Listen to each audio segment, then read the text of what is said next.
Hey everybody, Jukfa here with another video, this time bringing you guys yet another custom action figure, this time of a Stormtrooper Commander. And pretty much my inspiration for this custom was one of my childhood favorite video games, and that is Jedi Knight Jedi Academy. And it's a great game, tons of fun. I played that thing to death when I was a kid, and still holds up today 100% in my opinion. You can actually get pretty cheap, only $10 I believe on Steam, which in case you didn't know is a digital game provider where you buy the game and you can download it instantly. And it's a 10-year-old game too, so it can pretty much run on any computer out there nowadays.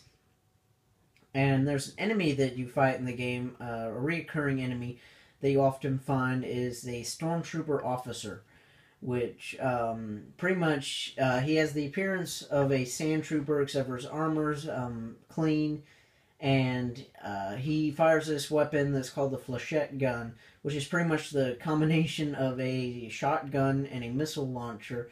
It fires these like explosive rounds that burst into shrapnel, so he can be quite dangerous up close and personal. And I just always thought it was really cool, and I just kind of accepted it that, this is what Stormtrooper Commanders look like. And then fast forward to 2008, and we have the Force Unleashed video game, which all of a sudden now says that Stormtrooper Commanders have this ridiculous blue paint on their armor, and that kind of begs the question. In my mind, it's like, okay, so you're saying that there were no Stormtrooper Commanders whatsoever on the Death Star, on the Executor, or any point in time in the original trilogy. So I always thought that was really stupid. So in my mind, this is what the Stormtrooper Commander looks like. And I wanted to make a figure representative of that. So pretty much what I did, and what I came up with, was this, which... get the camera to focus. There we go. And this is how my final product.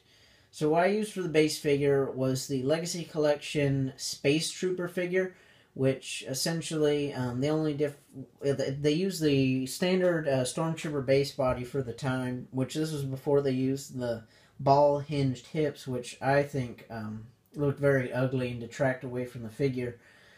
This is the standard Stormtrooper base body for the time, and what they did is they gave him an extra backpack that you could snap on here, and a little hose that attached to the bottom of his helmet. But take that away, and you essentially just have a really great Stormtrooper figure. And in my mind, this is my absolute favorite Stormtrooper figure if you just take away the extra gear, like I said. And the helmet is removable, and that contributes to another thing I like about the figure is that this is not the original head, mind you, but this was the original head sculpt, which I believe was based off of somebody who worked on the original trilogy. I'm sure someone will be kind enough to tell me whose likeness this is in the comment section below. But this is another reason I like the figure too, is because this is not Tim Ware Morrison.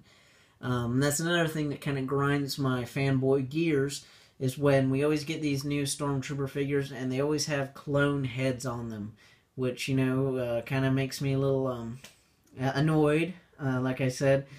With kind of like, okay, so you're saying that all the Stormtroopers were clone troopers, and that pretty much kind of goes against 20 years of expanded universe that says that they're not all clone troopers. Granted that there are still some various clone templates out there, but none of the original Jango clones, to extent of my knowledge, survived to the events of the original trilogy. They kind of all died out by then. So that's another reason that I really like this particular figure, is that the head sculpt is not Tim Ware Morrison. Nothing against the man himself, of course, but that just always annoyed my fanboy. The fanboy in me.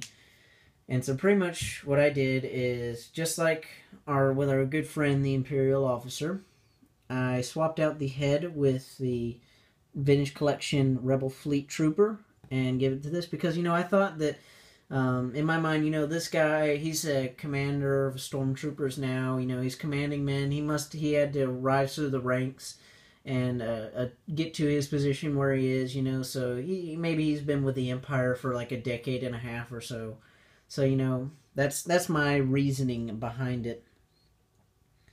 So I did that, and I did the same thing I did with the Imperial Officer, where I cut up a plastic bag and kind of stuffed it in the head so it would be nice and tight, so it doesn't move around unless you want it to.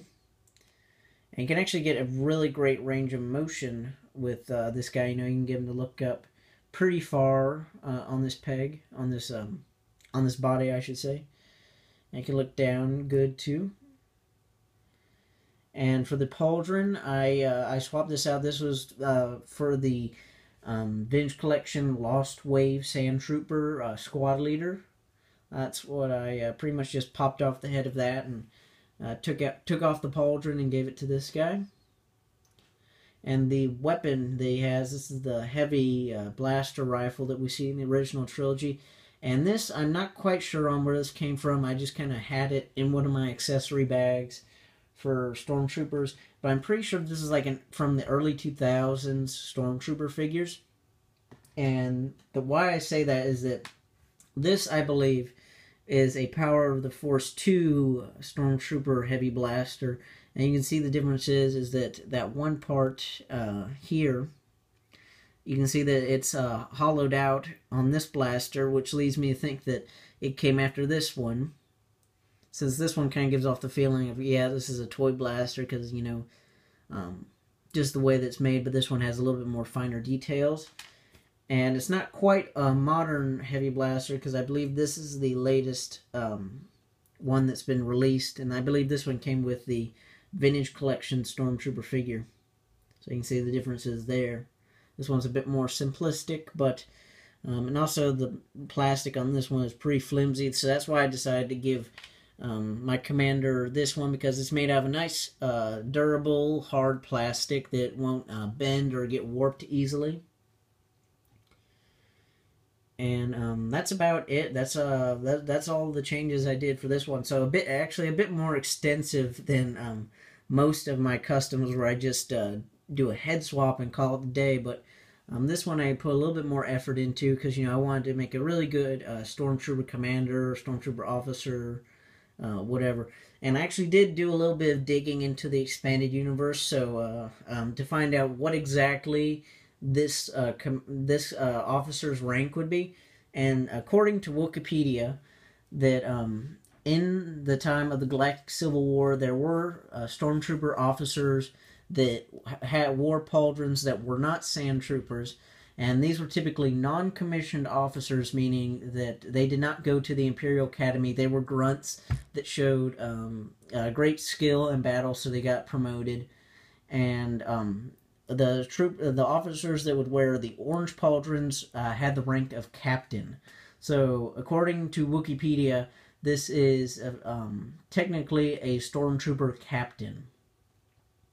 So, yeah, that's just that little bit of info in case you were wondering what the exact rank would be. So, there it is. Yeah, I hope you guys enjoyed this video. Just another quick, simple custom that anybody can do, really, to add some variety to your Stormtrooper collection. So, thank you guys for watching. As always, this is Joker Fett, signing out. Bye.